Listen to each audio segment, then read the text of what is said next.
กับสบายดีเนาะผมสิมารีวิวปืนลูกแม็กปืนลูกหรือว่าปืนลูกอาร์ตก็บ่มีหยังหลายมื้อนี้มาให้เบิ่งนี่ซื่อๆนี่ลูกเรือเฮ็ดแบบง่ายๆ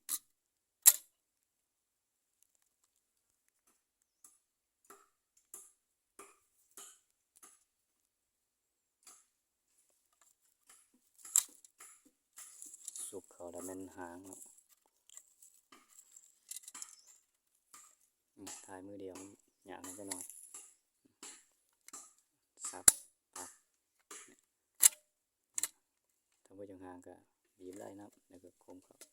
คนลุกสำนี้เนาะ